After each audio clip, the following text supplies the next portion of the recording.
Saturn has a moon that sprays an ocean into space. Enceladus is small, only about 500 kilometers, roughly 300 miles across. Yet geysers erupt from its south pole and send water vapor hundreds of miles above the surface. The spacecraft Cassini actually flew through those plumes and sampled what was coming from beneath the ice, and what it found changed the moon completely. Enceladus has liquid water, organic compounds, and a source of chemical energy, three ingredients that make it one of the most compelling places to search for life beyond Earth. But Enceladus is not Saturn's only strange moon. Mimas looks so much like the Death Star that the comparison became part of its identity. Beneath that battered surface, scientists now have evidence for a hidden ocean. Another moon tumbles through space in a chaotic rotation, as though it cannot settle on which direction should be up. Another has one hemisphere dramatically brighter than the other, while enormous mountains rise along its equator, and one of Saturn's moons travels backward around the planet, suggesting it may have been captured from somewhere far beyond Saturn's original system. These worlds are not theoretical. We have photographed them, measured them, flown through their material, and watched their surfaces change. And the deeper scientists look, the more Saturn's moons begin to resemble separate worlds with completely different histories. What is actually hiding beneath their ice? Why are some of them still geologically active after billions of years? How did these tiny worlds acquire oceans, strange atmospheres, chaotic rotations, and chemistry that may be capable of supporting life?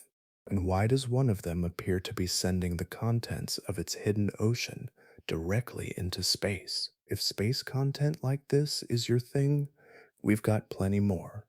Subscribe, and you'll have a new documentary waiting for you next time you need one. To understand this, we need to go back to the moon that is giving us the clearest look at what Saturn is hiding. Saturn begins with an absence. There is no solid ground beneath its clouds, only a vast atmosphere wrapped around a deeper world of hydrogen and helium. From Earth, the planet appears distant and serene, yet its scale is difficult to hold in the mind. At an average distance of about 550 million miles from Earth, Saturn occupies a realm where sunlight has traveled a long way before reaching those pale cloud tops. Then there are the rings, extending roughly 282,000 miles from edge to edge. Their enormous width hides an astonishing thinness. On average, the ring system is only about 30 feet thick, making its proportions almost impossibly delicate. What looks like a continuous structure is actually a multitude of separate particles, from grains smaller than dust to pieces as large as houses, each following its own path around the planet. Saturn's gravity holds far more than rings. The system contains 146 known moons, and they occupy an extraordinary range of forms and environments. Some are little more than irregular rocky bodies. Others are worlds with layered interiors, strange surfaces, buried oceans, or atmospheres of their own. Titan is larger than Mercury, while tiny moons can measure only a few hundred feet across. Together, they form a family governed by the same gravity, yet shaped by very different histories. Orbital motion adds another layer to this arrangement. Moons can share gravitational relationships, exchange energy, sculpt gaps within the rings, or influence the paths of neighboring bodies. The system behaves less like a collection of isolated worlds and more like a connected structure where movement in one place can leave an imprint somewhere else. We know much of this because one spacecraft spent years watching it unfold. The Cassini spacecraft launched in 1997 and reached Saturn in 2004. For 13 years, it photographed clouds, measured magnetic fields, sampled the space around the moons, and repeatedly returned views that changed our understanding of the system. In 2017, Cassini entered Saturn's atmosphere deliberately, ending its mission while transmitting measurements from the planet's upper atmosphere. You can think of Saturn, then, as more than a planet surrounded by rings. It is a gravitational neighborhood containing worlds that have followed separate evolutionary paths while remaining bound to the same enormous center. Iapetus carries a surface unlike almost anything else nearby. Hyperion tumbles in an unusual rotation. Mimas hides a possibility beneath its battered exterior. Enceladus releases material from a subsurface ocean into space. Phoebe follows a path that hints at a different origin altogether. Each moon is part of the same system, yet each preserves a different piece of its history. And when we look at them together, Saturn becomes less a distant planet and more a collection of worlds shaped by gravity, ice, rock, and time. Iapetus reveals its strange nature through contrast alone. From a distance, one half of the moon can appear almost luminous, while the other absorbs most of the sunlight that reaches it. The difference is so extreme that Iapetus seems less like one world than two surfaces sharing the same orbit. At roughly 914 miles across, Iapetus is Saturn's third largest moon. Giovanni Cassini discovered it in 1671, during an era when Saturn's moons were still being revealed one by one through early telescopes. Yet the discovery came with an unusual limitation. Cassini could observe Iapetus when it appeared on one side of Saturn, then struggled to find it when the moon moved to the other side. The reason was hidden in the surface itself. Iapetus is tidally locked, meaning the same hemisphere always faces Saturn, while the moon rotates once during every orbit. Its leading hemisphere carries the dark terrain known as Cassini Regio, named for the astronomer who first observed the moon. That region spreads across much of the hemisphere that faces forward along Iapetus's orbital path. Sunlight falls very differently across the two surfaces. The dark material reflects only about 2 to 4% of incoming sunlight. The brighter terrain can reflect roughly 60 to 80%. Fresh ice naturally produces a strong reflection, while the dark surface absorbs far more energy, creating a visual boundary that remains remarkably sharp across the landscape. For centuries, that contrast remained an unresolved puzzle. What could place such different materials across opposite sides of the same frozen moon? And why would the division remain tied so closely to Iapetus's direction of travel? The answer began to emerge much later, when spacecraft could examine the surface at close range. Material from another Saturnian moon, Phoebe, appears to have contributed dark dust that gradually accumulated on Iapetus's leading hemisphere. Tiny particles striking the surface would have darkened the ice, while sunlight absorbed by that darker material warmed it slightly. That small difference in heating could become self reinforcing. Darkened ice absorbs more sunlight, encouraging surface ice to migrate away through sublimation, meaning solid ice changes directly into vapor. The vapor can then settle on colder, brighter regions, preserving their reflective surfaces while leaving the warmer terrain increasingly dark. You can imagine the process unfolding over immense spans of time, particle by particle and molecule by molecule, nothing needed to redraw the entire moon at once. A faint coating could alter the temperature could alter the ice, and the movement of ice could deepen the contrast. By the time modern spacecraft reached Saturn, Iapetus had become a world where orbital motion, external dust, sunlight, and frozen chemistry were woven together across a single surface. Its two faces were no longer simply an optical curiosity. They were evidence of a planetary process operating slowly enough to escape human observation, yet powerful enough to transform an entire hemisphere. The mystery deepens when we stop looking at Iapetus as a divided surface and start following the movement of material across it. The two faces are connected by a process that unfolds over immense stretches of time. As Iapetus travels around Saturn, its forward-facing hemisphere encounters dust released from darker outer moons, especially Phoebe. Tiny particles drift through the Saturnian system, and some eventually settle onto Iapetus. Layer after layer, the incoming material darkens the ice beneath it, giving the leading hemisphere its distinctive reddish appearance. That alone, however, cannot explain the extraordinary contrast. Iapetus rotates once every 79 Earth days, giving sunlight an unusually long time to work on each region. Dark material absorbs much more solar energy than bright ice, so the surface becomes warmer wherever that coating accumulates. The difference begins modestly, then feeds upon itself. Warmer ice is more likely to escape directly into vapor through sublimation, a process in which solid ice changes into gas without becoming liquid first. Once exposed ice leaves a darkened region, some of that vapor can migrate toward colder terrain and freeze again. Bright surfaces, therefore, remain reflective, while dark surfaces become progressively more depleted of exposed ice.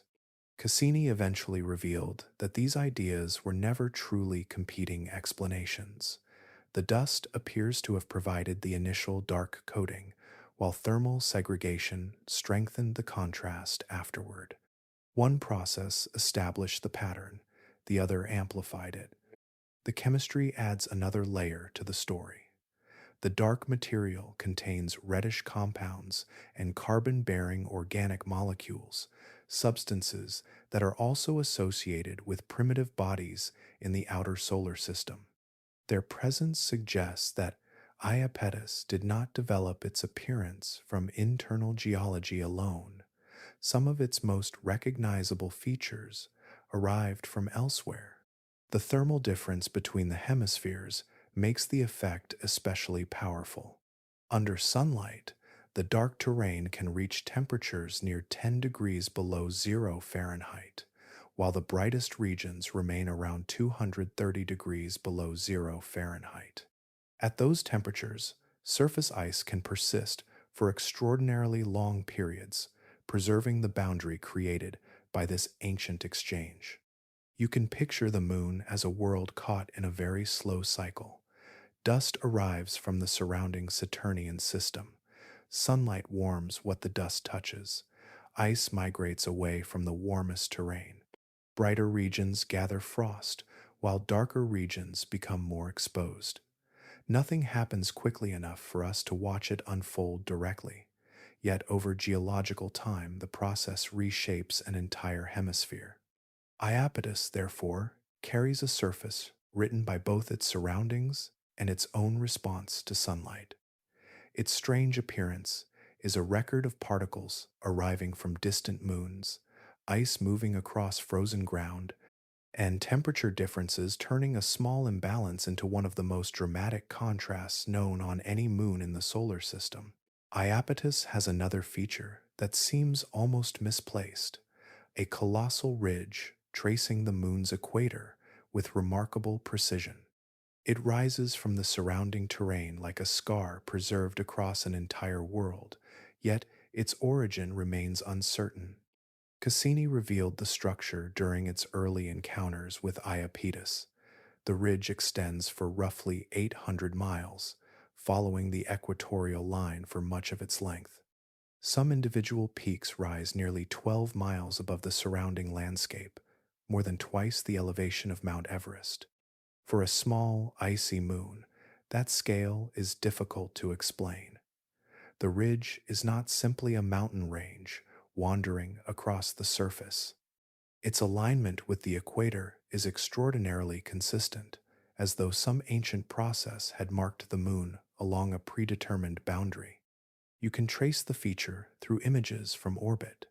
It passes across bright terrain and darker regions, crossing craters and older geological surfaces without losing its basic direction. That continuity suggests an origin deeply connected to Iapetus's early history. One possibility begins with a ring. Early in its existence, Iapetus may have rotated faster than it does today, and some models suggest that material could have formed a temporary circumplanetary ring around the moon. Over time, that ring might have become unstable, allowing debris to fall toward the surface along the equatorial region. Repeated impacts could then have accumulated into the ridge we see now. But the idea has difficulties. A collapsing ring would need to produce an unusually concentrated structure while avoiding a much broader distribution of debris. The enormous variation in ridge height also makes the process difficult to reconstruct with confidence. Another explanation involves rotation itself. Iapetus is tidally locked today, but its ancient rotational state may have been very different.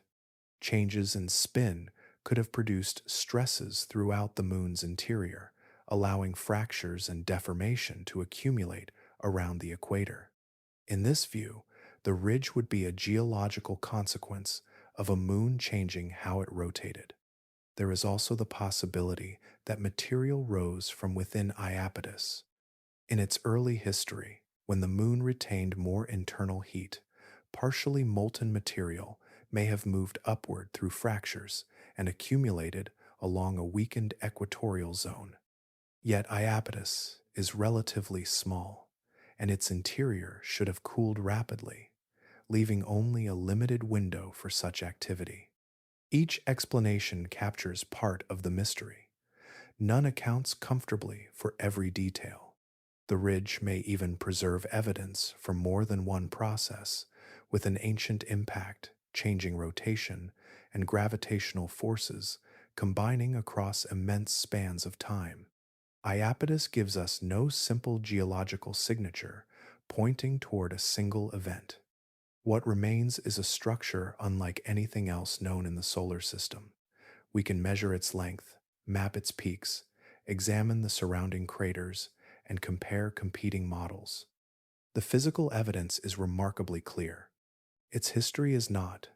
For you and me, the strangest part may be that the ridge has survived for billions of years, while the conditions that created it disappeared almost completely. Whatever happened during Iapetus's earliest age left a colossal boundary etched around the moon, waiting for a spacecraft to finally reveal that the world was carrying a mystery across its waste. Hyperion never seems to settle into a single direction. As it travels around Saturn, this strange moon turns and rolls through space with a rotation that refuses to repeat itself. At roughly 224 miles along its longest axis, Hyperion is large enough to be considered a substantial moon, yet its shape is remarkably irregular.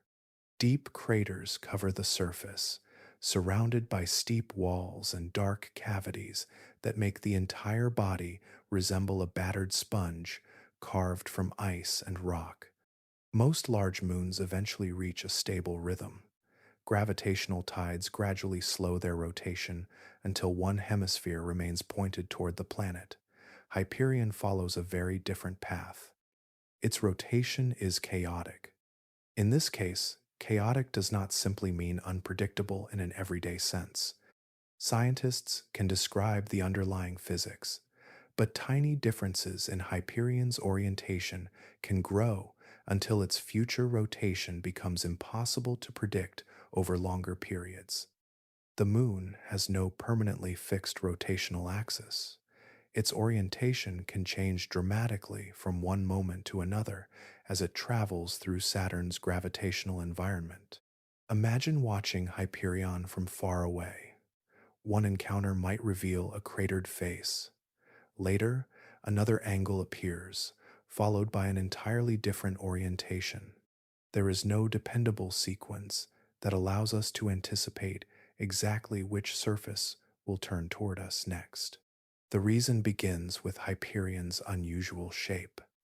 A nearly spherical moon distributes its mass relatively evenly, making its rotation easier to stabilize.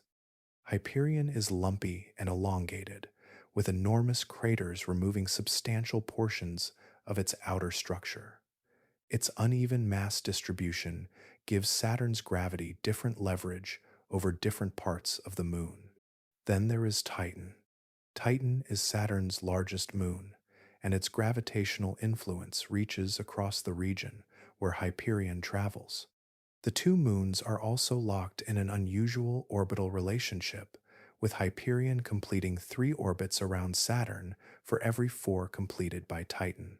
That resonance helps maintain the repeated gravitational interactions that contribute to Hyperion's unstable spin. But gravity alone does not simply flip Hyperion around. The moon's irregular shape, orbital motion, and interactions with Titan combine into a dynamical system where small changes can produce increasingly different rotational states. For you and me, that makes Hyperion unusual in a very precise way. Its motion is governed by the same physical laws that guide every other moon, yet those laws produce behavior that cannot be projected far into the future with ordinary certainty. Spacecraft observations added another surprise. Hyperion's surface is extraordinarily porous, with estimates suggesting that much of its interior may be empty space. When impacts strike the moon, material can behave differently from what we expect on a compact rocky world, leaving deep, sharply defined craters across a fragile structure. The result is a moon that seems almost unfinished, both in form and motion. Its surface carries the scars of countless impacts, while its rotation continually rearranges the face presented to Saturn and to us. Hyperion does not keep time like a clock. It tumbles through the Saturnian system according to a delicate gravitational dance, where shape, orbit, and gravity combine into one of the most unusual rotational states known in our solar system. Hyperion's strange shape becomes easier to understand when we imagine what happens beneath an impact. Its surface does not behave like the solid ground beneath Earth's craters. It responds more like a loosely assembled structure, where countless fragments have been gathered together with space between them. Scientists estimate that roughly 40% of Hyperion's volume may be empty space. That remarkable porosity gives the moon an unusually low density, suggesting that much of its interior consists of loosely packed ice and rock rather than a compact body. The difference becomes visible whenever something strikes its surface. On a dense world, an impact can blast material outward, leaving a crater surrounded by a raised rim. Hyperion responds differently. Much of the incoming energy disappears into its porous structure, allowing the surrounding material to collapse inward rather than spreading widely across the landscape. The result is a collection of deep depressions with steep walls. They are so closely packed that the surface resembles a sponge or honeycomb when viewed from above. You can trace the boundaries of enormous craters beside smaller ones, with their shadows gathering inside cavities that may extend deeply into the fragile outer layers. Cassini revealed another layer to this unusual landscape. Within many of Hyperion's craters lies a reddish, organic coating that appears chemically related to dark material found on several distant bodies in the outer solar system. Organic does not mean alive. Here, the word refers to carbon-based chemistry, the enormous family of molecules built around carbon atoms. Some of the compounds detected or inferred on Hyperion resemble tholins, complex substances that can form when simple molecules are altered by ultraviolet radiation. Tholins are especially interesting because they can emerge from relatively simple starting materials. Methane and nitrogen, exposed to energetic radiation, can undergo chemical reactions that produce increasingly complicated carbon and nitrogen compounds. These substances can become part of the dark, reddish material that settles across an airless surface. They are not biological molecules themselves, Yet some of the chemistry involved can produce compounds related to the kinds of molecular ingredients that matter in prebiotic environments. Hyperion therefore carries two very different histories across the same surface. Its craters record impacts arriving from space, while the reddish material records chemical processes acting over immense stretches of time. Some material may arrive from elsewhere in the Saturnian system, while other compounds can form through irradiation of substances already present on the moon. There is something especially unusual about the combination. The moon is physically fragile, chemically active at its surface, and constantly exposed to the radiation of space. Its appearance is shaped by impacts, gravity, chemistry, and the gradual movement of material through its porous terrain. For us, Hyperion becomes more than an oddly shaped moon. Its surface offers a glimpse of how chemistry can accumulate where there is no atmosphere, no ocean, and no living ecosystem to interrupt the process. Across those crater floors, complex carbon-based compounds continue to gather. The sponge-shaped world preserves them within a landscape that has remained exposed to space for ages, carrying a small record of chemistry unfolding, far from any planet that could support life. For most of its history, Mimas offered little reason to stand apart from Saturn's other moons. Then one immense scar changed the way we saw it. Across a world only about 246 miles wide, Herschel crater stretches for 86 miles. That single impact basin occupies nearly a third of Mimas itself, giving the moon a strangely deliberate appearance when viewed from space. At its center stands a mountain rising about 3.7 miles above the crater floor. That is higher than Mount Rainier. From a distance, the geometry becomes almost unmistakable, a circular body marked by one enormous indentation and a peak rising from its center. You can see why the Death Star comparison became so persistent. Yet the resemblance is only the surface of the story. Herschel is evidence of an impact so energetic that it affected Mimas from one side to the other. When the incoming object struck, a tremendous shock wave traveled through the moon's interior, carrying energy far beyond the original crater. On the opposite side, where those vibrations converged, the surface fractured into a region of broken terrain. Planetary scientists call this the antipodal point, meaning the location directly opposite the impact site. The pattern gives us a rare glimpse of how an ancient collision moved through an entire small world. For Mimas, the consequences approached a much greater threshold. An impact large enough to excavate Herschel also came close to destroying the moon itself. The energy involved was immense, yet Mimas remained gravitationally bound, its fractured interior holding together after an event that could have scattered the entire body into orbit around Saturn. That survival tells us something about the moon's internal structure. Mimas is made largely of water ice mixed with rock, and its relatively small size allowed the impact to send enormous stresses through the whole body. The moon endured, but its surface retained the memory in a form we can still see billions of years later. There is another subtle detail in the crater's appearance. The rim rises high above the surrounding terrain, while the central mountain reflects the rebound of material beneath the impact site. For a brief moment during the collision, the surface behaved almost like a fluid under extreme pressure, collapsing downward before rebounding upward. We are looking at frozen geology shaped by an instant of violence. The strange part is how close the result came to becoming something else entirely. A slightly different impact, arriving with different speed, angle, or mass, might have fragmented Mimas beyond recovery. Instead, the moon remained intact, carrying a permanent record of an encounter that nearly ended its existence. When you look at Mimas now, the familiar shape of Herschel dominates everything around it, but beneath that familiar image lies a more delicate story, written into fractured ground and buried layers of ice. Mimas survived by the narrowest of cosmic margins, and the evidence remains visible from hundreds of thousands of miles away. Mimas kept its secret beneath a surface that offered almost nothing away.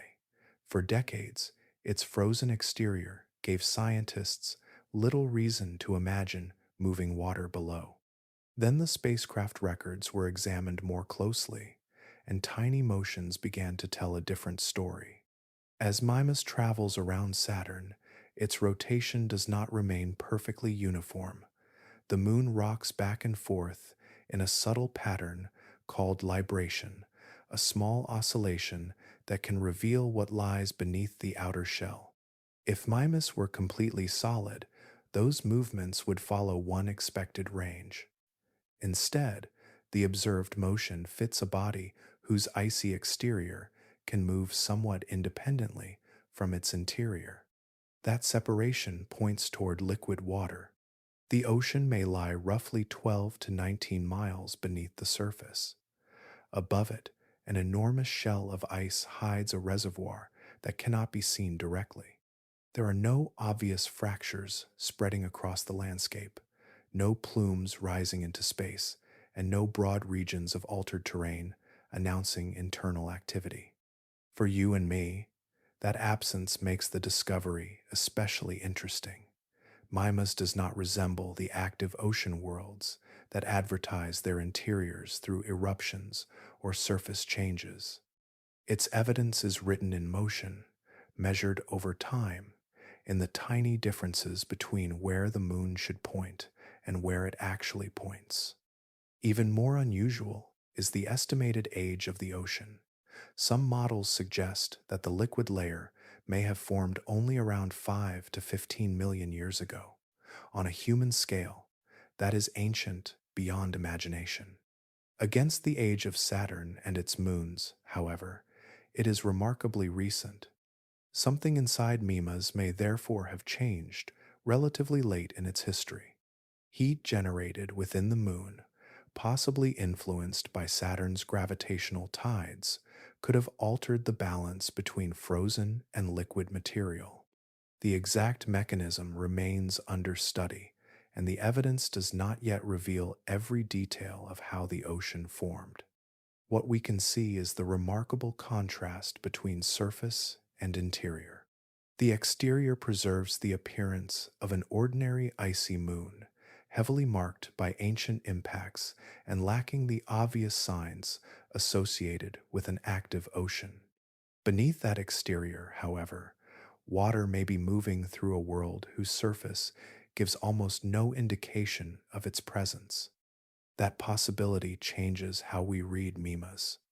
A moon can appear geologically finished while its interior remains dynamically important. Its history may contain long periods of freezing, heating, shifting, and internal adjustment that leave only the faintest signatures on the outside. For centuries, Mimas was known through the light reflected from its surface. Now its rotation has become another kind of evidence. We can follow those minute oscillations and infer an unseen boundary between ice and water, turning a tiny change in orientation into a glimpse beneath the crust. Somewhere under that familiar exterior, a body of liquid may be held beneath miles of ice, separated from space by a frozen barrier and revealed only through the mathematics of motion. The age of Mimas's hidden ocean changes the meaning of the moon itself. If that water appeared only within the last 15 million years, then liquid environments can emerge surprisingly late in a planetary system's history. That matters because we often imagine ocean worlds as ancient places. Their water seems tied to their formation, preserved from the distant beginning. Mimas offers another possibility. An icy moon can spend most of its existence in one state, then develop a liquid interior much later as its internal conditions change. The likely source of that change is tidal heating. Saturn's immense gravity continually pulls on Mimas, stretching and compressing the moon as it follows its orbit. Each flexing motion creates friction within the interior, converting orbital energy into heat. You can think of it like repeatedly squeezing a rubber ball. The motion itself becomes warmth. Inside Mimas, that process may provide enough energy to keep part of the interior above the freezing point of water. The ocean does not need to have existed throughout the moon's history. It may have emerged when the balance between heating and cooling shifted sufficiently for melting to begin. That possibility gives Mimas an unusual scientific value. We are seeing evidence for an ocean that may still be relatively young, rather than studying only worlds whose internal histories have been unfolding for billions of years.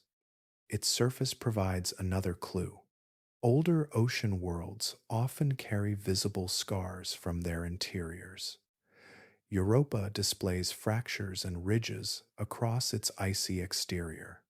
Enceladus releases material through fractures near its south pole, creating plumes that extend into space. Mimas shows none of those obvious signatures. The distinction may come down to time. If its ocean formed recently, the ice above it may still be adjusting.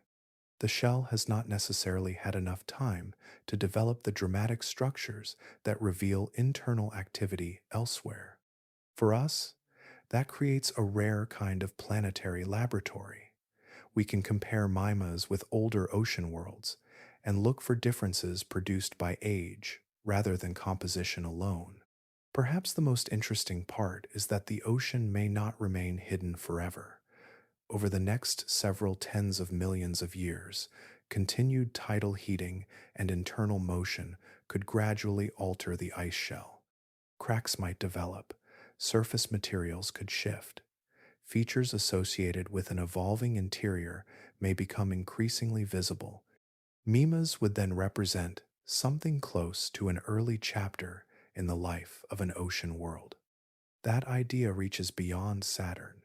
If liquid water can appear relatively late around a distant planet, then the presence of an ocean may depend less on a moon being ancient and more on whether its interior enters the right thermal state.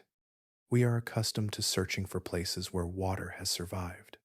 Mimas introduces another possibility, places where water may have only recently become possible. Its hidden ocean, therefore, gives us more than another candidate environment for liquid water. It gives us a glimpse of planetary evolution in progress, with gravity providing the heat, ice responding over time, and an apparently ordinary moon entering a new phase of its history. Enceladus does something remarkable for such a small world. It gives us a way to sample an ocean without drilling through the ice. At only about 313 miles across, the moon is smaller than many planetary bodies we usually imagine as geologically active. Yet its surface reflects nearly all the sunlight that reaches it, because freshwater ice continually renews the exterior. That brightness becomes part of the clue. In 2005, Cassini passed close enough to Enceladus to encounter a spray rising from its southern hemisphere. The spacecraft did not need to land. It simply crossed the plume and allowed its instruments to examine material escaping directly into space. What those instruments found changed Enceladus forever. The plume contained water vapor, ice particles, salts, and organic compounds. Some of the particles originated from an underground reservoir, allowing scientists to study material that had recently traveled from beneath the frozen crust. The source lies around a set of fractures near the South Pole. They became known as tiger stripes, four long features running roughly parallel across the icy terrain. Each extends for about 80 miles, while the fractures themselves can reach roughly 1,300 feet across. These openings are more than surface markings. They are pathways through which heat and material move between the hidden interior and space above. Their temperatures reveal another part of the story. Much of Enceladus can reach around minus 330 degrees Fahrenheit, while the tiger stripes remain dramatically warmer, sometimes approaching minus 135 degrees Fahrenheit. The difference indicates that energy is reaching the surface from below. That energy is important because liquid water, heat, and organic chemistry exist together beneath the ice. On Earth, those ingredients participate in environments where chemistry becomes increasingly complex, especially around places where water interacts with rock and receives a steady supply of energy. We do not need to imagine an underground ecosystem to recognize the significance. Enceladus gives scientists something unusually direct, a sample of its interior delivered naturally through cracks in the crust. For you and me, the strange part is how accessible that hidden material becomes. A spacecraft traveling through the Saturn system can cross a plume and collect clues about an ocean it never sees. Cassini detected molecular hydrogen among the plume's ingredients, a gas that can be produced when water interacts chemically with certain rocks deep inside a moon. That finding adds another source of usable chemical energy to the environment beneath Enceladus. The moon, therefore, connects several pieces that are rarely available together. There is a global reservoir of liquid water, an internal heat source, organic chemistry, and a mechanism carrying material outward. All of it emerges from a world smaller than Arizona, suspended hundreds of millions of miles from Earth. Enceladus reminds us that size does not always determine complexity. Sometimes, a small icy moon can hide an active interior and expose traces of it directly to the space around Saturn. Beneath Enceladus, the ocean has another character entirely. It is not simply a reservoir of water trapped beneath ice, but a place where water may be exchanging material with rock far below the surface. Scientists estimate the ocean extends roughly 19 to 25 miles beneath the ice, while the overlying shell reaches about 12 to 16 miles thick near the poles.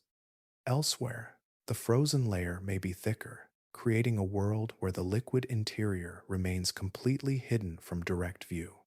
Yet the hidden ocean leaves traces behind. Cassini passed through the plumes several times, allowing its instruments to sample particles and gases escaping from the fractures. Among them were water vapor, molecular hydrogen, carbon dioxide, methane, and complex organic molecules containing chains of carbon atoms. Some of those compounds have molecular weights greater than 200 atomic mass units. That matters because chemistry becomes increasingly intricate as molecules grow larger, creating structures that can participate in reactions relevant to biology. The most revealing ingredient may be molecular hydrogen. Its presence suggests that chemical reactions are occurring deep below, where liquid water meets a rocky seafloor and interacts with minerals under heat and pressure. One process that can produce hydrogen is called serpentinization. It occurs when water reacts with certain minerals in rock, altering their chemistry while releasing hydrogen as part of the reaction. On Earth, related reactions occur around hydrothermal systems beneath the ocean. Those environments are especially interesting because sunlight never reaches them. Their ecosystems draw energy from chemistry instead, with microorganisms using reactions involving hydrogen and other compounds to sustain metabolism. We can therefore compare the chemistry without assuming the biology. Enceladus has liquid water, a source of chemical energy, and organic compounds, but those ingredients alone do not establish that life exists there. That distinction matters. Science can identify favorable conditions without filling the unknown space with conclusions. The ocean floor itself remains inaccessible, buried beneath miles of ice.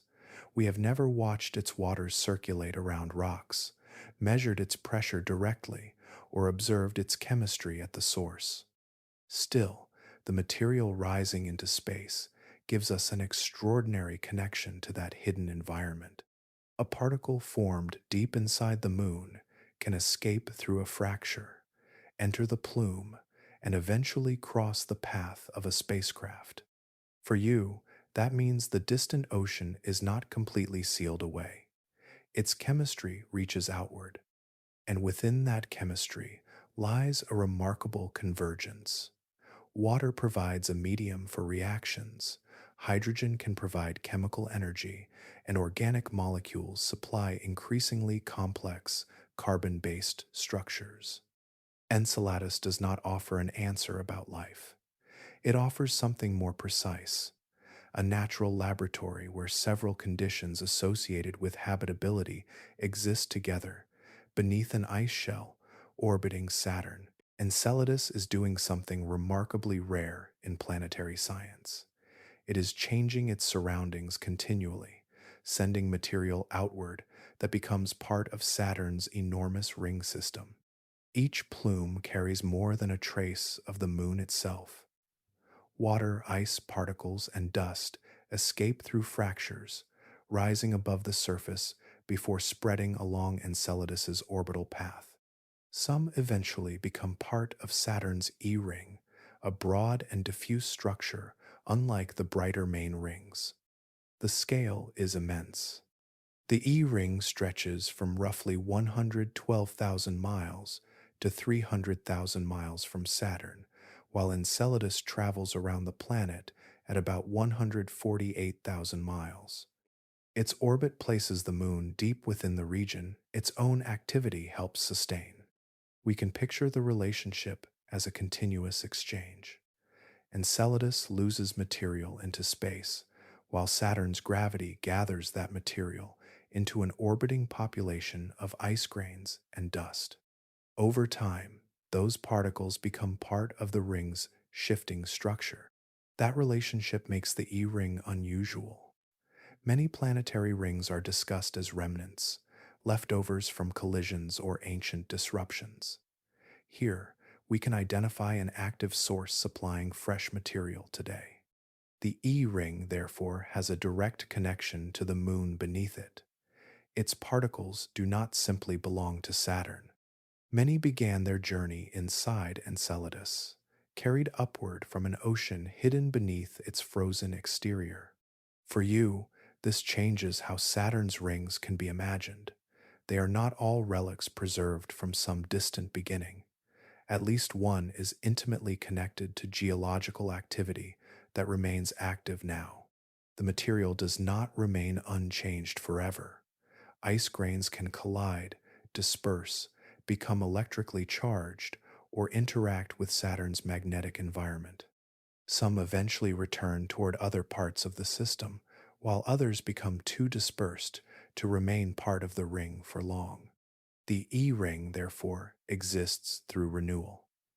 Its continued presence depends upon an ongoing supply from Enceladus, making the ring something closer to a flowing system than a permanent structure. Cassini made this relationship visible by repeatedly sampling plume material and mapping the surrounding environment.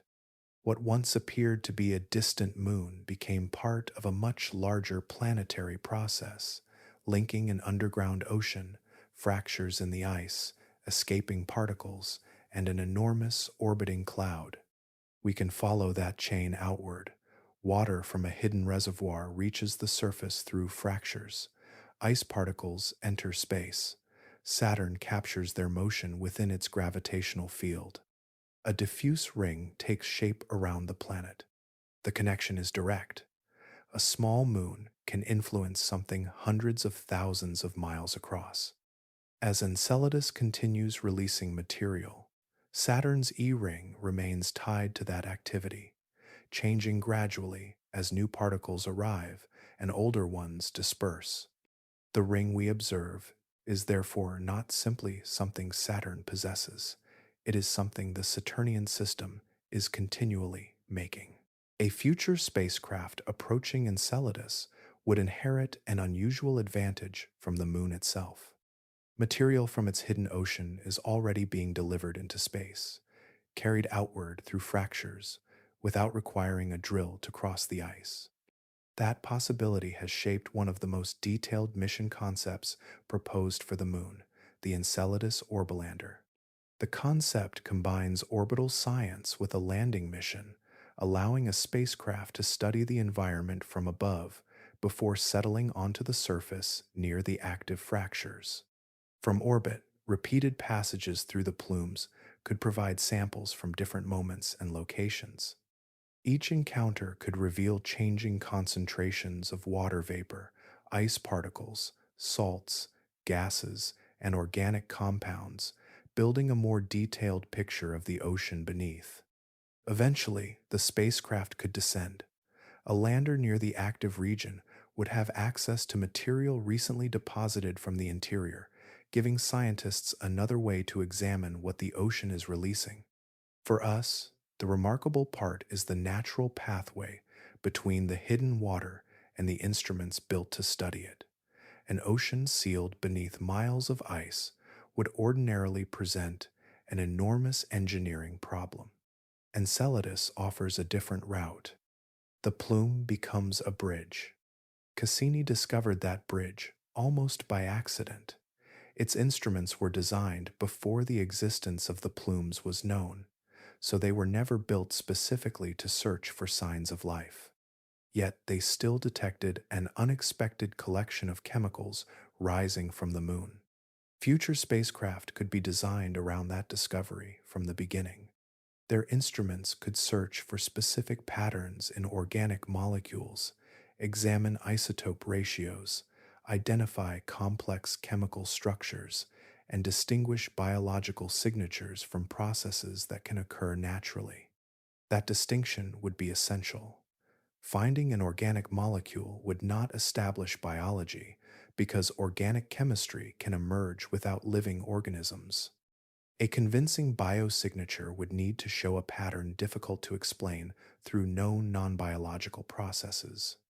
You can imagine the spacecraft moving through a plume only a few hundred miles above Saturn's cloud tops, gathering particles that began deep beneath an icy crust. Each sample could preserve information about chemistry occurring far below the surface. The challenge would remain immense. Enceladus is distant, cold, and dynamically complex, while landing near active fractures requires exceptional navigation and careful control. Yet the Moon provides something rare in planetary exploration: access to subsurface material without direct excavation.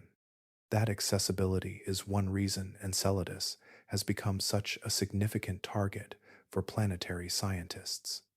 The National Academies of Sciences, Engineering, and Medicine identified an Enceladus mission as a major priority in its planetary science planning, reflecting the scientific value of studying an active ocean world. A dedicated mission could therefore transform what we know from atmospheric traces into a much richer investigation of the ocean itself. We could examine its chemistry, its interaction with rock, and the particles emerging from beneath the ice. The search would remain measured and precise. No spacecraft could promise life. It could only gather better evidence. And for Enceladus, the evidence is already rising naturally from the depths. Phoebe seems to belong somewhere else.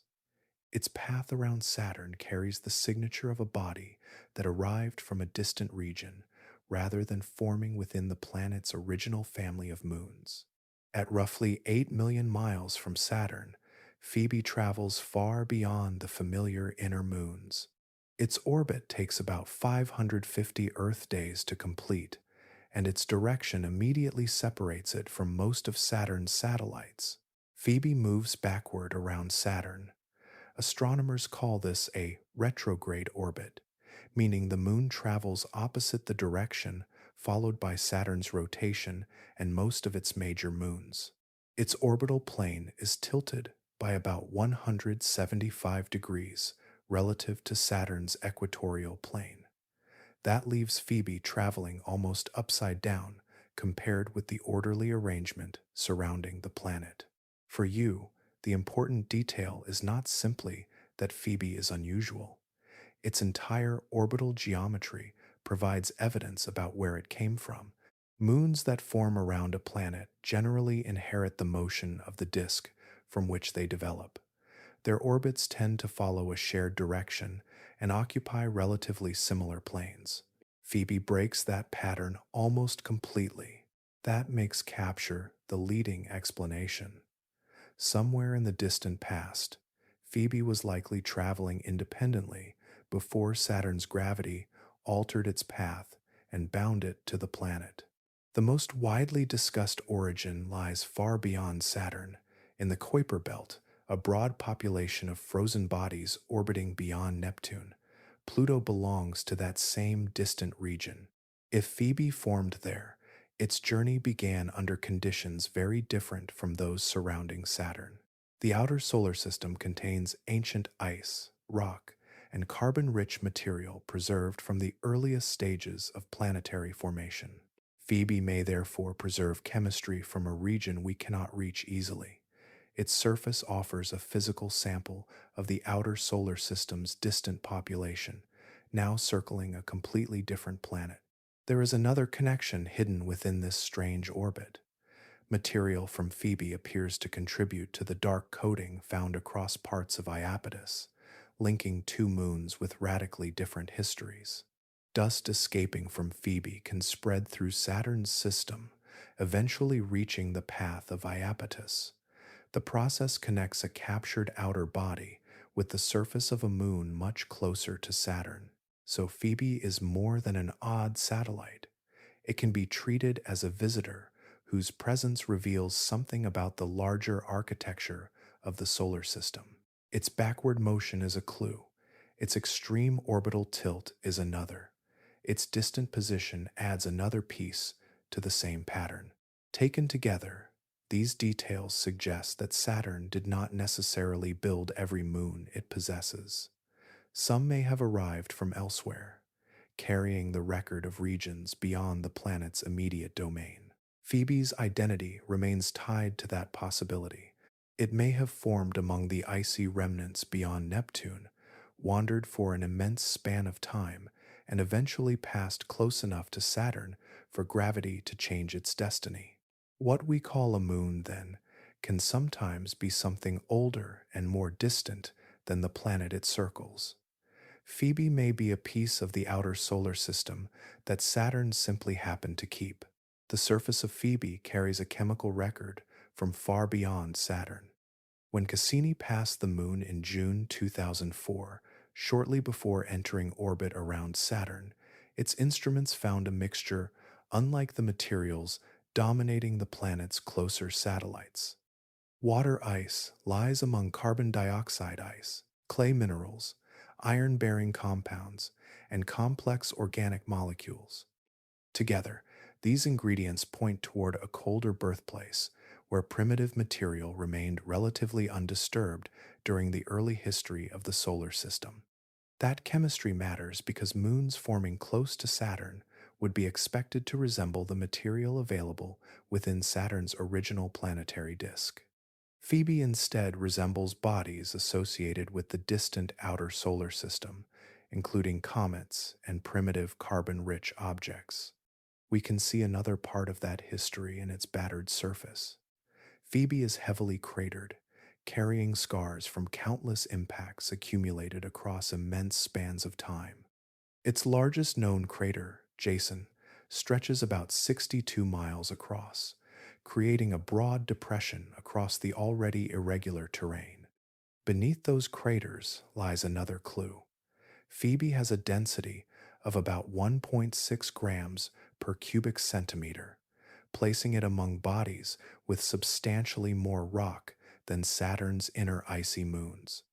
That greater density fits naturally with an object assembled from the mixed ice and rocky material found farther from the sunday. The distinction is subtle but important. Phoebe does not merely look different from Saturn's other moons. Its physical composition tells a different story about where its ingredients were gathered. There is also a remarkable connection between Phoebe and Iapetus. Micrometeorites continually strike Phoebe, slowly breaking apart exposed surface material and releasing dark dust into space. Some of that dust drifts inward through Saturn's system. As particles encounter Iapetus, they accumulate preferentially on the Moon's leading hemisphere, gradually darkening the surface and helping create the striking contrast we see today. The relationship gives us a rare example of one moon altering another. Phoebe carries material from the distant outer solar system, while Iapetus receives part of that material across the space between their orbits. For you, the connection turns two separate mysteries into one physical process. The strange darkness of Iapetus is linked to the foreign chemistry preserved on Phoebe, and Phoebe's composition strengthens the case that it arrived from elsewhere. Cassini, therefore, revealed more than an unusual moon. It found a body whose ice, minerals, organic compounds, density, and orbital history all point toward a different neighborhood. Phoebe may have formed among ancient outer solar system material before Saturn ever became its home. Its dust still moves through the Saturnian system today, carrying fragments of that distant origin onto another moon. A captured object can leave fingerprints behind. On Iapetus, those fingerprints became a dark hemisphere. For decades, Saturn appeared to have a familiar architecture: bright rings close to the planet, then a scattering of moons farther out. In 2009, the Spitzer Space Telescope revealed that this picture was missing something enormous. Far beyond the bright rings, a vast cloud of dust surrounds Saturn. It begins roughly 3.7 million miles from the planet and reaches outward to at least 7.4 million miles, forming what scientists call the Phoebe ring. Its scale is difficult to grasp because the material is spread so thinly across an immense volume of space. The ring follows a different geometry from Saturn's familiar rings, placing its immense dusty path far above and below the brighter structures we usually associate with Saturn itself. But the ring had remained hidden for so long for a simple reason: there is very little dust in any given patch of space. The particles are dark and widely separated, making them extremely poor at reflecting visible sunlight toward us. Ordinary images, therefore, reveal almost nothing. Spitzer observed something different. Its infrared instruments detected heat radiating from the dust particles themselves. Instead of looking for reflected sunlight, astronomers could trace the faint thermal signature of material spread across an immense region. The dimensions are extraordinary. If we could somehow see the entire ring from Earth, its apparent width would stretch to roughly twice the width of the full moon. Yet the dust itself is remarkably sparse, scattered across millions of miles around Saturn. Much of this material begins with impacts on Phoebe. Tiny collisions gradually grind its surface apart, releasing dark particles that become part of the enormous ring surrounding Saturn. Once released, the dust does not remain fixed. Radiation from the sun exerts a small but persistent force on these particles, gradually changing their orbits and causing them to spiral inward through Saturn's system. Their destination makes the discovery even more remarkable. Some particles eventually encounter Iapetus, where they strike the moon's leading hemisphere and contribute to its dark coating. You can trace the connection across an immense stretch of space. Phoebe supplies the material, the ring carries it outward and inward, and Iapetus receives the dust. What appears to be three separate mysteries is therefore one physical chain. A captured moon carries foreign material into Saturn's neighborhood. Impacts release that material, and an almost invisible ring distributes it across millions of miles. The darkness on Iapetus is written across that distance. Even the ring we cannot see is part of the same story. Tethys carries its history in two directions at once. One feature reaches downward into the moon, while another stretches across its surface for an extraordinary distance. The first is Odysseus Crater, an ancient impact basin roughly 280 miles wide. Its scale is remarkable, occupying close to two-fifths of Tethys's diameter. Yet the crater does not retain the sharp, rugged form we might expect from such an enormous collision. Over immense spans of time, the icy interior slowly relaxed, allowing the crater floor to rebound and spread outward. That change tells us something about Tethys itself. Ice can behave very differently under pressure and heat, especially across geological timescales. After the impact, portions of the moon's outer layers were warm enough to deform gradually, smoothing the basin and reducing the depth of its original scar. The crater, therefore, became a record of both violence and recovery. Then there is Ithaca Chasma, a feature that seems to belong to an entirely different scale. This enormous canyon system extends for roughly 1,200 miles, reaching depths of about 2 miles in places. It follows a broad path across Tethys, wrapping around nearly three-quarters of the moon's circumference. For you to picture that scale, imagine a fracture stretching across an enormous fraction of an entire world, except the world itself is only about 660 miles wide. The canyon is so long that its total path exceeds the moon's diameter by a wide margin. Scientists have proposed that Ithaca Chasma formed when Tethys's interior expanded and fractured its icy shell. One possibility connects the canyon to the freezing of an ancient internal ocean. As liquid water gradually turned to ice, the expansion could have pushed outward against the surrounding crust, opening immense fractures along the surface. Another possibility involves the same ancient impact that created Odysseus. The collision may have sent powerful waves of stress through Tethys, weakening the crust along a broad global path. The precise relationship remains uncertain. What makes Tethys especially useful to planetary scientists is this combination of evidence. Odysseus preserves the aftermath of a colossal collision, while Ithaca Chasma records stresses that affected the moon on a planetary scale. Even Tethys's low density adds another clue. Its average density is slightly less than that of liquid water, indicating a body dominated by water ice with relatively little rock. If you could place it in an ocean large enough to contain it, Tethys would float. A moon that could float still carries scars measured in hundreds and thousands of miles. Its surface shows how ice can fracture, flow, rebound, and preserve ancient events long after the forces that created them have disappeared. Dione reveals its history through edges rather than colors. Across its trailing hemisphere, bright markings trace enormous fractures, rising from the surrounding terrain like walls carved into frozen ground. From a distance, these features appeared almost delicate. Cassini changed that impression. Close observations showed that the wisps were actually steep ice scarps, some reaching hundreds of feet above the surrounding surface.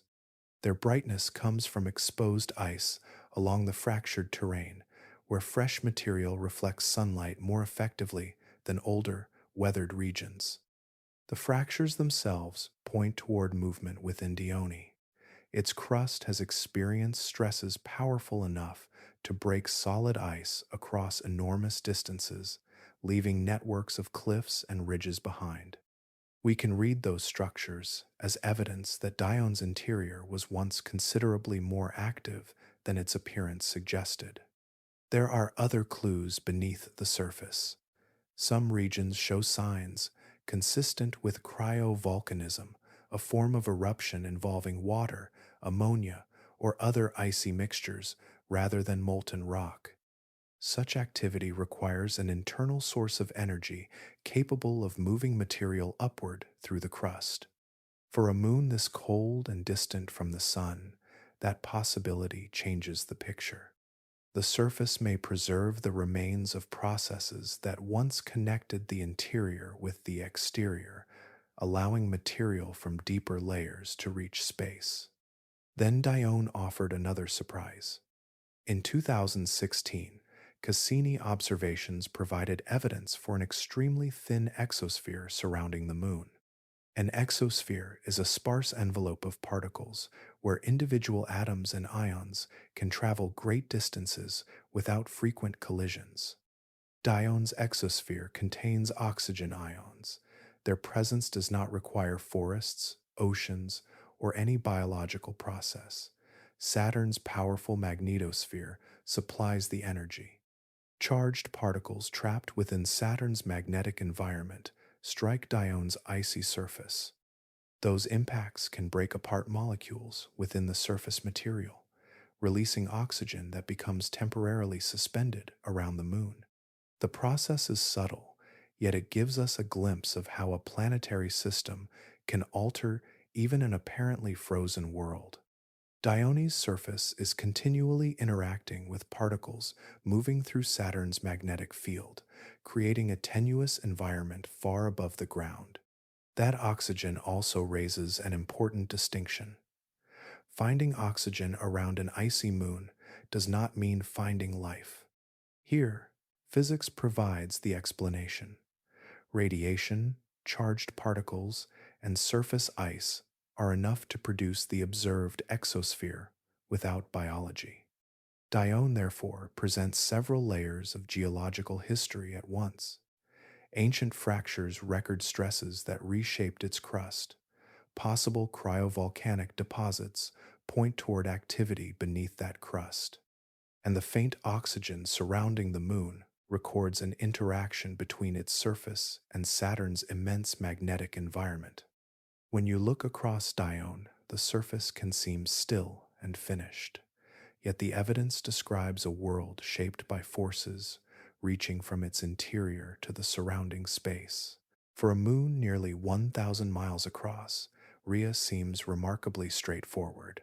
Its ancient surface is heavily cratered, its interior appears largely inactive, and nothing about its appearance suggests a complicated surrounding environment. Then Cassini found something unexpected. In 2008, instruments aboard the spacecraft detected unusual changes in the energetic particles surrounding Rhea. Electrons moving through Saturn's magnetosphere suddenly became less abundant at specific locations around the moon. The pattern mattered. Scientists recognized that solid material orbiting Rhea could block or absorb those particles, creating the observed gaps. One possible explanation was a system of rings. Imagine that for a moment. A moon with rings of its own. If the interpretation were correct, Rhea would become the first known moon in the solar system surrounded by a ring system. The proposed rings would be dramatically different from Saturn's brilliant structures, likely composed of dark fragments too small and sparse to produce an obvious visual signature. Yet the evidence carried an immediate complication. Rings should leave other traces. Cassini returned to Rhea during later encounters, giving scientists opportunities to search for material directly. Cameras found no obvious ring structure, and additional observations failed to provide the decisive confirmation researchers were hoping for. The mystery, therefore, remained suspended between two possibilities. Rhea might possess an extremely faint ring or disk that escaped direct detection, or the depleted electrons might be responding to another structure within the moon's surrounding environment. That distinction matters because charged particles behave in complicated ways around magnetized planets and their moons. Saturn's magnetic field continually fills the region around Rhea with energetic particles, while the moon itself interacts with that environment through its surface and tenuous exosphere. Rhea also carries an exosphere containing oxygen and carbon dioxide. These particles are produced when energetic ions from Saturn's magnetosphere strike the icy surface, breaking apart molecules and releasing their components into space. So even without confirmed rings, Rhea is interacting with its surroundings.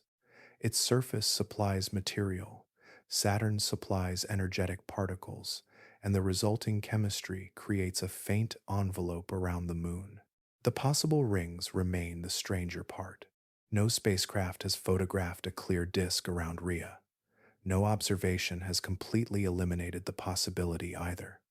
The original particle measurements still leave room for structures that are difficult to see directly. You can almost imagine the problem from Cassini's perspective. The spacecraft passes through the region, instruments register something unusual, and the simplest explanation points toward orbiting material. Then the images arrive. Nothing obvious appears. That tension is what keeps Rhea scientifically interesting. Most of its surface records a long history of impacts and limited geological change, yet the space around it may contain a structure that has never been conclusively seen. For now, Rhea remains an almost ringed moon, caught between evidence and confirmation. Its suspected rings are not a discovery we can point toward with certainty, but a possibility still written into the measurements Cassini left behind. A narrow ring around Saturn should have little reason to remain narrow. Gravity from Saturn pulls every particle along its orbit, while countless collisions and orbital differences should gradually spread the material outward.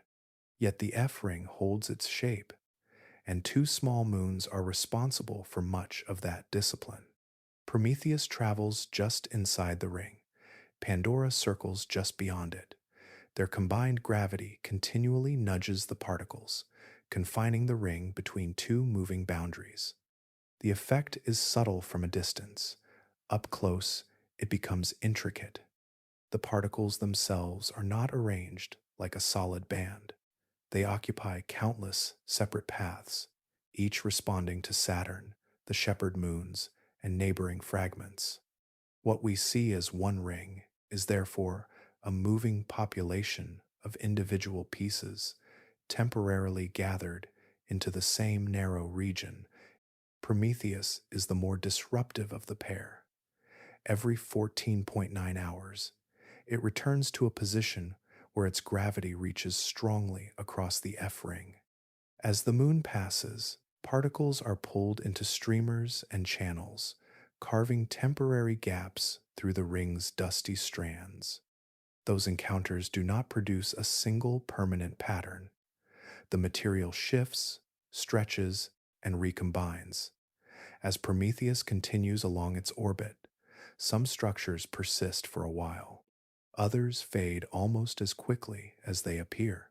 Cassini captured this changing behavior in remarkable detail.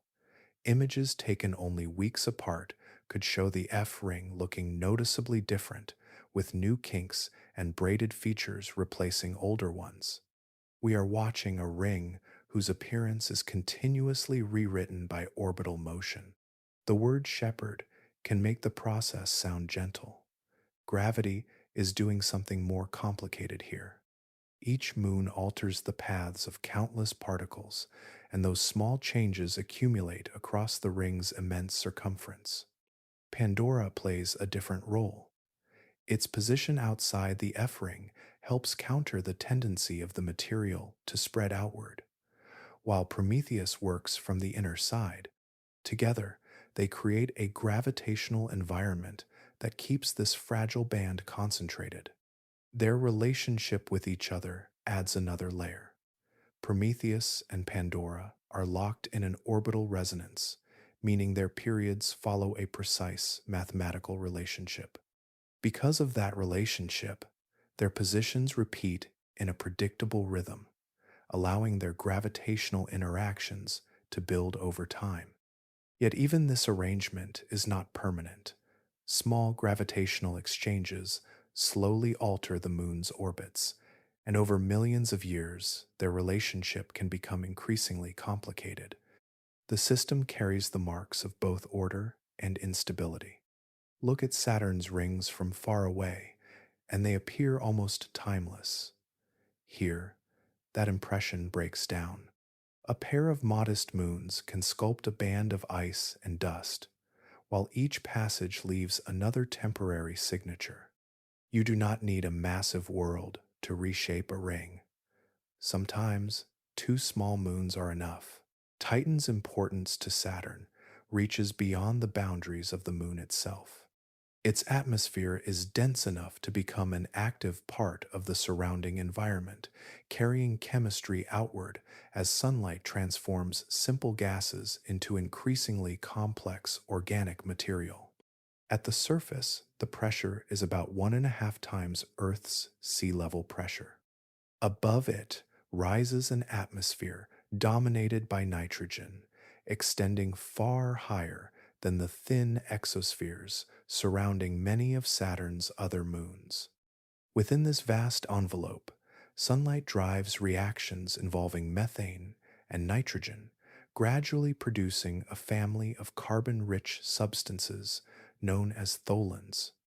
Tholins are not a single chemical compound. The name describes a mixture of complex organic materials produced when simpler molecules are altered by radiation and energy. As these particles form, some eventually settle onto Titan's surface, while others become part of the wider chemical story of the Saturn system. That connection becomes especially interesting when we compare Titan with moons such as Hyperion and Phoebe. Similar reddish, carbon rich material appears on their surfaces, although the exact pathways that delivered or produced it can differ.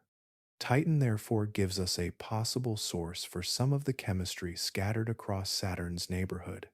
You can think of the Saturn system as a collection of worlds that exchange material.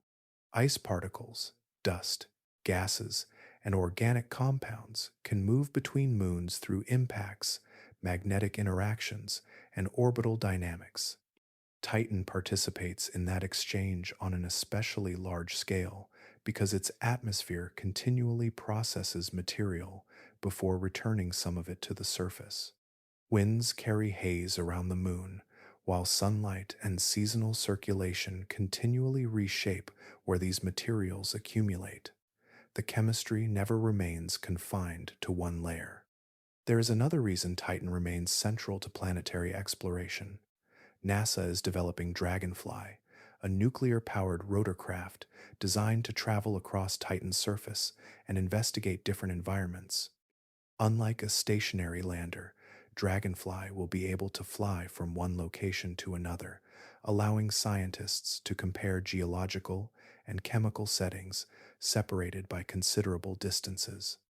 The mission is planned for launch no earlier than 2028, with arrival expected in the mid-2030s. Its scientific instruments will examine the composition of Titan's surface materials, atmosphere, and potential chemical pathways relevant to prebiotic chemistry, the processes that can produce increasingly complex molecules before biology appears. For you, that makes Titan more than a familiar giant among Saturn's moons. Its chemistry connects atmosphere, surface, and surrounding space in one continuing cycle. Every layer participates. Its atmosphere is part of the system's chemistry, and its organic products provide clues that can be traced across neighboring worlds. Even after years of studying Saturn, Titan continues to show how one moon can influence the character of an entire planetary system. Gravity is only part of what holds Saturn's moon system together. Beyond the pull of the planet, an immense magnetic environment reaches through the space between the moons, carrying charged particles and energy from one region to another. Saturn's magnetosphere extends millions of miles outward, surrounding every moon we have encountered here. Within it, electrons and ions follow curved paths shaped by the planet's magnetic field. Some are trapped for long periods, others are accelerated to energies high enough to strike exposed surfaces with considerable force. When those particles collide with ice, they can eject atoms and molecules from the surface. This process is called sputtering. On moons such as Dione and Rhea, sputtering helps create extremely thin exospheres containing oxygen and other materials. These exospheres are nothing like the dense atmosphere surrounding Titan. They are tenuous traces produced through constant interaction between surface ice and Saturn's surrounding plasma.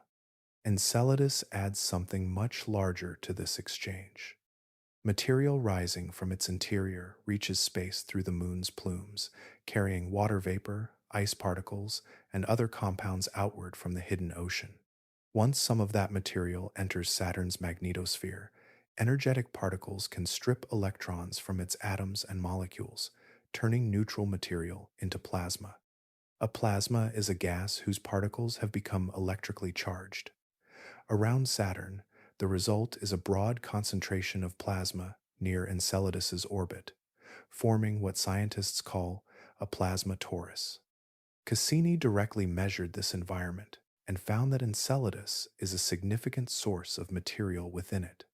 That connection changes how we picture the moons. You can imagine each world as an isolated object, circling the same planet at different distances. The magnetosphere makes that picture incomplete.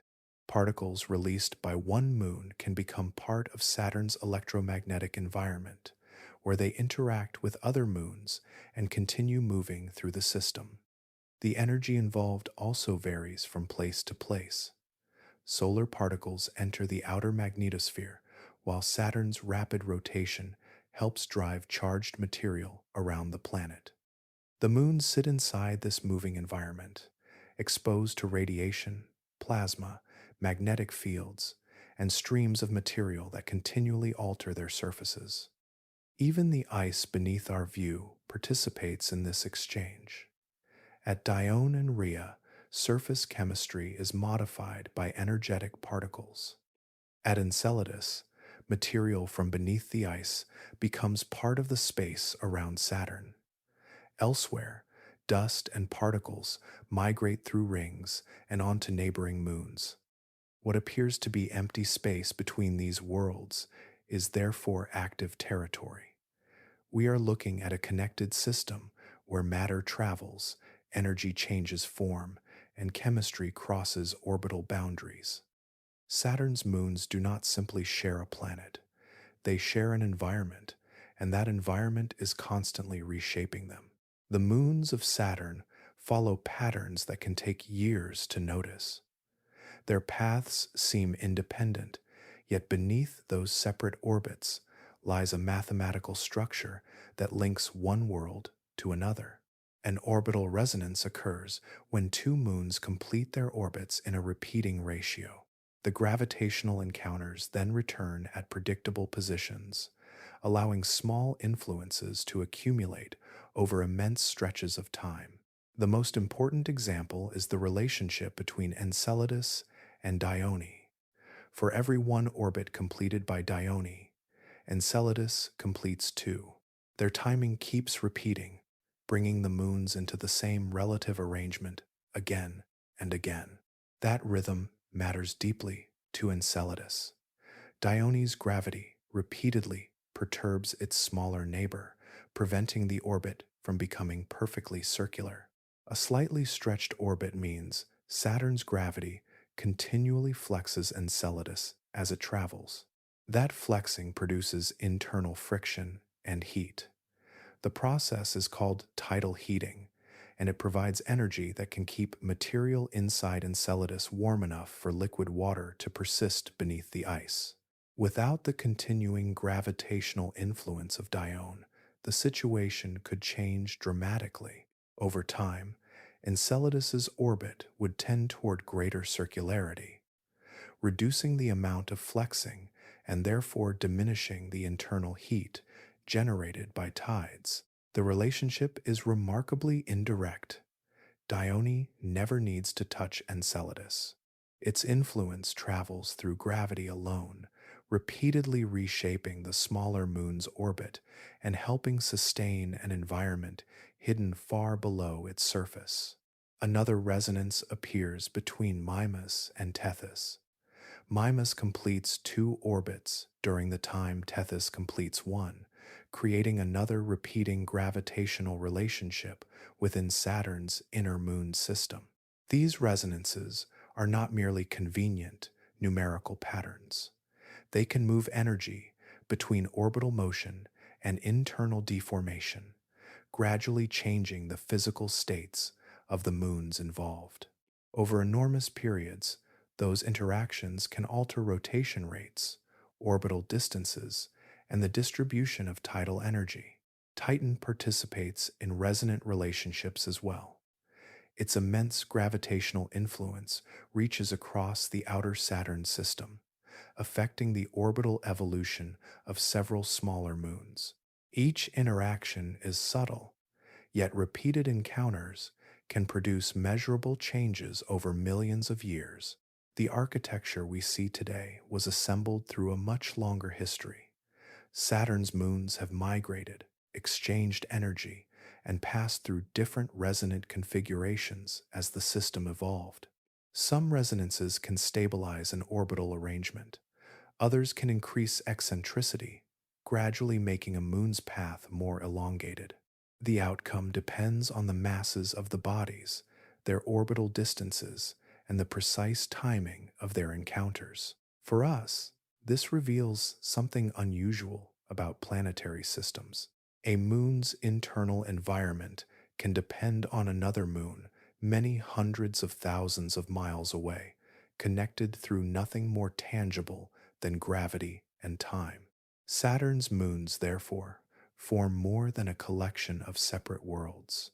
Their orbits create a hidden architecture where repeated movements can shape ice, heat interiors, and preserve conditions that might otherwise disappear.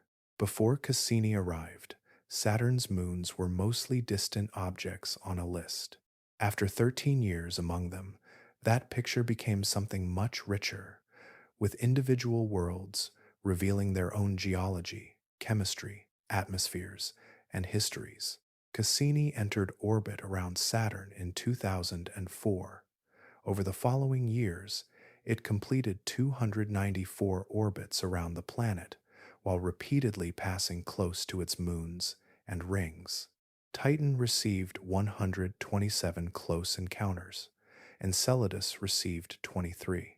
Dione, Rhea, Tethys, and numerous smaller moons were examined from different angles and distances, allowing scientists to compare worlds shaped by very different processes. The spacecraft also transformed what we could actually see. Cassini returned more than 450,000 images, alongside roughly 635 gigabytes of scientific measurements. Those observations became the foundation for discoveries that changed how planetary scientists think about Saturn. Enceladus is perhaps the clearest example. Cassini was launched before its plumes were discovered, yet its instruments eventually passed directly through material escaping from beneath the moon's icy surface. Instruments built to study particles, gases, magnetic fields, and other properties became tools for investigating an environment nobody had originally designed the mission around. That distinction matters. Cassini was conceived during the 1980s, when many of today's questions about ocean worlds were still unknown. The spacecraft carried no comprehensive system designed specifically to determine whether life existed beyond Earth. Its instruments were never optimized for modern life detection. Even so, they detected evidence that transformed the scientific conversation around Enceladus. Water vapor emerged from the south polar region. Organic compounds appeared within the plume material. Molecular hydrogen pointed toward ongoing chemical interactions between water and rock beneath the surface. Each discovery came from measurements intended for broader scientific purposes. We were effectively learning how to recognize a new kind of planetary environment while the spacecraft was already there. Cassini also showed us the limits of exploration by observation alone. Its cameras could reveal structures and changing surfaces, while its particle and gas instruments could sample material passing through space. Yet, they could not drill through miles of ice or directly inspect the ocean floor. That limitation is important because scientific progress often begins with an instrument finding something it was never designed to search for. Cassini opened doors precisely because its measurements were broad enough to reveal unexpected behavior. When the spacecraft ended its mission in 2017, it left behind more than photographs and datasets. It left a transformed map of Saturn, filled with questions that now have precise locations. The next spacecraft sent toward this system will inherit that knowledge. Its instruments can be designed around environments Cassini discovered, with experiments aimed specifically at chemistry, habitability, and possible biological signatures. We will not arrive wondering whether Enceladus has something beneath its ice. We already know where the evidence points. The next generation can ask much more precise questions, carrying tools built for discoveries Cassini could only begin. For centuries, the search for habitable worlds followed the warmth of stars. We looked outward from Earth and imagined a narrow region where sunlight could keep water liquid, while the distant planets and moons seemed destined to remain frozen. Cassini helped break that picture apart. The Saturn system revealed that warmth can have another source, one created by gravity itself. Enceladus became the clearest example. Its hidden ocean does not depend on sunlight reaching the surface. Instead, gravitational interactions continually deform the moon, producing tidal friction that generates heat deep beneath its ice. That discovery changed the meaning of an ocean world. Liquid water could exist far from a star, protected beneath a frozen exterior, and sustained by the movement of neighboring bodies. The idea extends beyond Saturn. Europa, Ganymede, and Callisto, all moons of Jupiter, are considered strong ocean world candidates. Titan also appears to contain a deep internal ocean, while Mimas has produced evidence suggesting that liquid water may exist beneath its heavily cratered surface. Each case carries different uncertainties. Some oceans are strongly supported by multiple observations, others remain active subjects of debate. But together, they have expanded the places where scientists look for environments capable of supporting chemistry associated with life. The energy source is especially important. In these distant environments, sunlight becomes weak and increasingly irrelevant beneath layers of ice. Gravity takes over, repeatedly flexing worlds as they move through carefully arranged orbital relationships. We can see the consequences in Enceladus. Its ocean remains connected to an active interior, while material from that hidden environment reaches space through fractures near the South Pole. Europa offers a different setting. Jupiter's immense gravity continually works against the moon's natural tendency to settle into a perfectly rigid shape. That persistent flexing can generate internal heat beneath an exterior of ice. Farther out, Ganymede and Callisto add another dimension to the story. Their interiors preserve enormous reservoirs of water beneath their surfaces, even though their structures and histories differ substantially from one another. Titan complicates the picture further. Its surface is shaped by an active cycle involving methane, clouds, rainfall, rivers, lakes, and seas, while another reservoir of liquid water may remain buried deep underground. What does this mean for the search for life? The target has become much larger. We no longer need to restrict our attention to worlds receiving the right amount of sunlight. A moon can orbit a giant planet far from its star and still possess an internal energy source, a liquid reservoir, and complex chemistry. That does not make every ocean world habitable. Water alone is insufficient. Life also requires suitable chemistry, energy, stability, and enough time for complex processes to develop. Still, the boundary has moved. The solar system now appears less like a collection of frozen planets and more like a network of hidden environments, many separated from space by miles of ice. Earth remains the only world where life is confirmed, but the places where we can reasonably search have multiplied, and some of them are worlds we once would never have considered worth looking at. Imagine finding life somewhere beyond Earth, then asking the harder question: did it begin there independently? If organisms were discovered beneath Enceladus's ice, the discovery would reach far beyond Saturn. It would give us a second known example of biology arising within our own solar system, separated from Earth by an enormous distance and a very different environment. That distinction would matter enormously. We already know that the ingredients associated with life can exist beyond our planet. Organic molecules have been detected throughout the solar system, while liquid water and sources of chemical energy appear on several worlds. But ingredients are not the same as life. A second origin would change that boundary.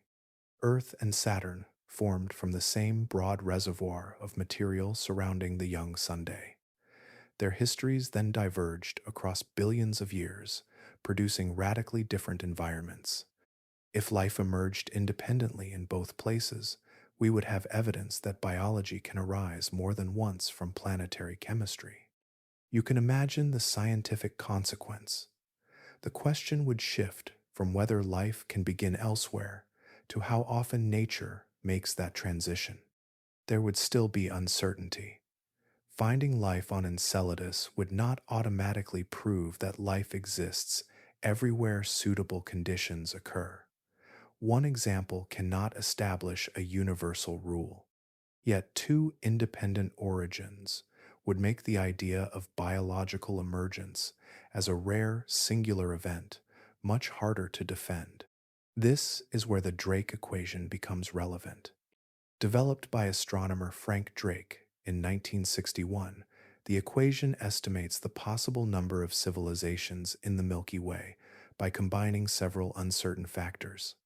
One of those factors concerns the fraction of suitable worlds on which life actually develops. That value remains unknown.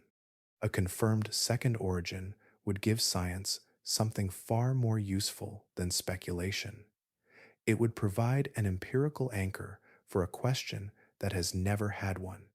The probability of life emerging would still require careful estimates, but it could no longer be treated as completely unconstrained. And the implications would reach beyond intelligent civilizations. Microbial life could become the more important possibility. If biology can arise independently in multiple environments within one planetary system, then living worlds may be far more common than civilizations capable of communicating across interstellar space. We would also have to reconsider what makes a world suitable. Sunlight might help, but it would no longer define the search. Underground oceans, chemical gradients, minerals, and internal heat could become equally important parts of the cosmic inventory. For us, Saturn would then represent something larger than a remarkable planetary system. Its moons would become natural experiments in the origin of biology, preserved across immense stretches of time. The deepest question would remain simple: are we an exception or an example? A living Enceladus would not answer everything, but it would make the universe much harder to regard as biologically empty. Time behaves differently on the moons of Saturn. A fracture can remain recognizable for millions of years, while an ocean may appear and evolve within a comparatively recent chapter of planetary history. Mimas offers one of the strangest examples. If its suspected internal ocean is real, some models suggest it could be only 5 to 15 million years old. That sounds ancient to us, yet on a geological scale, it is remarkably recent. Enceladus operates on another clock. Its internal activity has likely persisted for hundreds of millions of years, allowing tidal heating, fractures, and material exchange to reshape the moon across immense spans of time. Then there is Iapetus, whose enormous equatorial ridge preserves evidence from a much earlier Saturn system. The ridge may have formed during the first few hundred million years after the solar system emerged, more than 4 billion years ago. We can almost imagine these worlds as pages from different ages. Some preserve structures from Saturn's earliest history. Others may contain environments that developed relatively recently. Phoebe carries an even longer story. If its origin lies in the distant outer solar system, it may have formed billions of years ago, before Saturn's gravity captured it. Since then, it has traveled with Saturn through almost the entire remaining history of the solar system. Its identity is therefore written across multiple eras. Enceladus gives us another measure of time through its active fractures. The tiger stripes near its south pole are not permanent markings frozen into place. Their activity changes over thousands of years as the moon's interior and orbit continue interacting with Saturn's gravitational field. That process makes the present moment unusually valuable. When you look at Enceladus today, you are seeing a geological system that is still operating. The same idea applies across Saturn's moons. Craters accumulate gradually, ice shifts under stress, dust migrates between bodies. Orbital resonances alter gravitational relationships over hundreds of millions of years.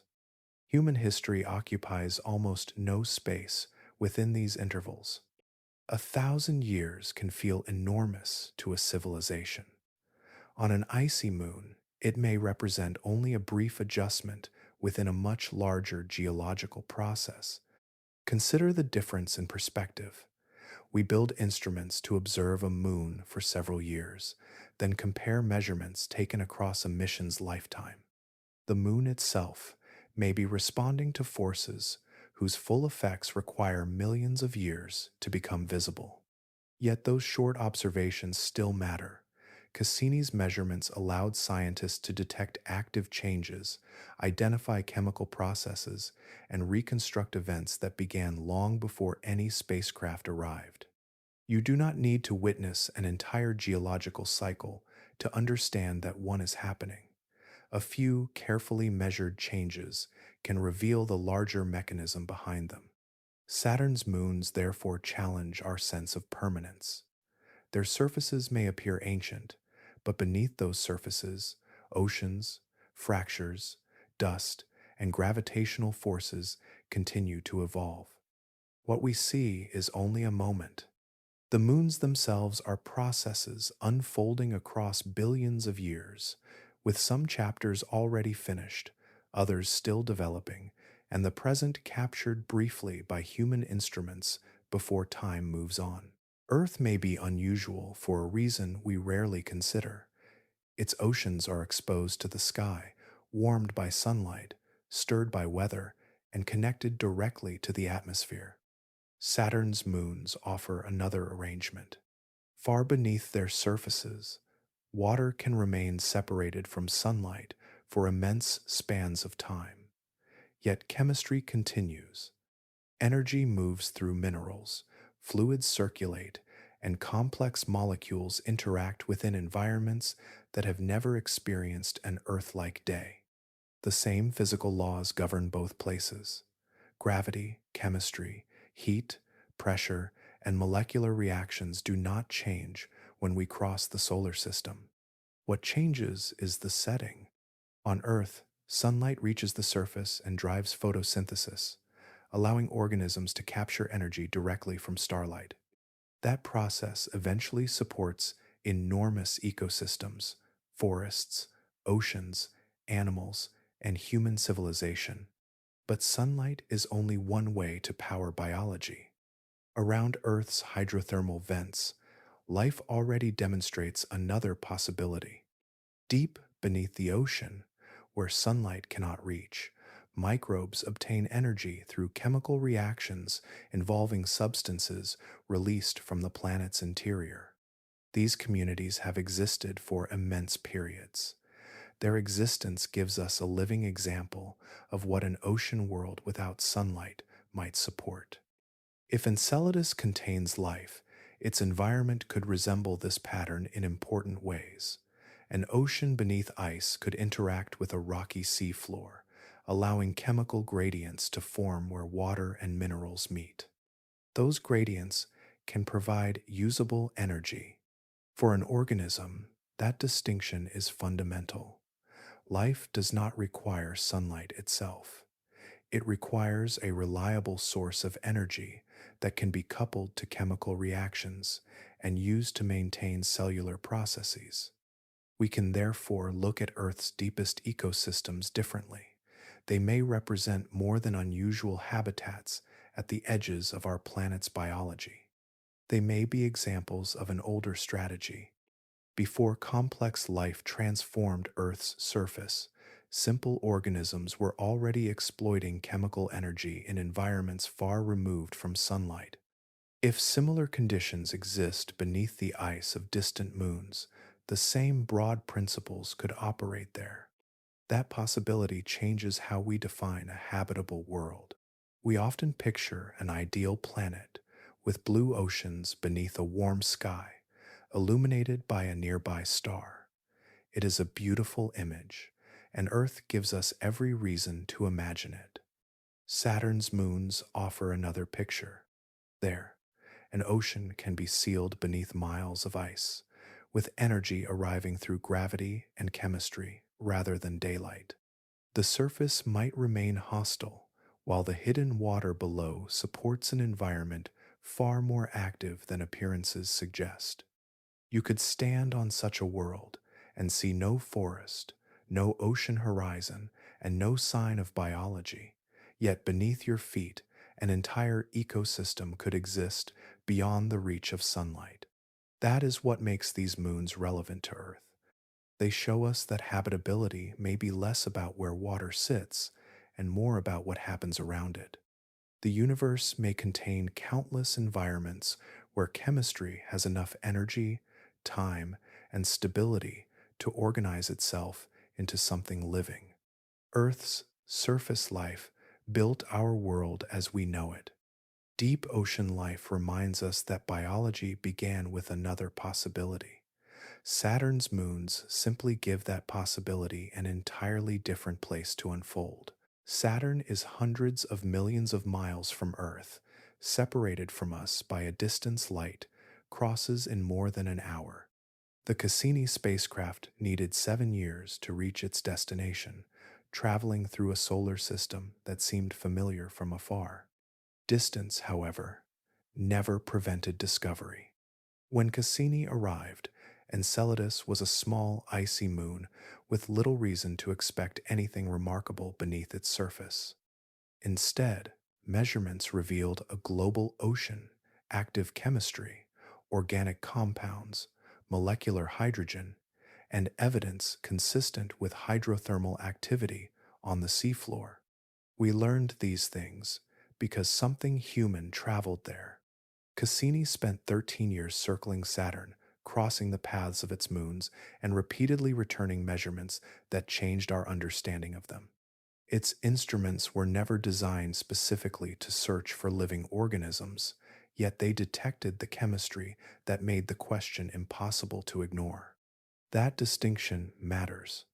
We have not discovered life beyond Earth.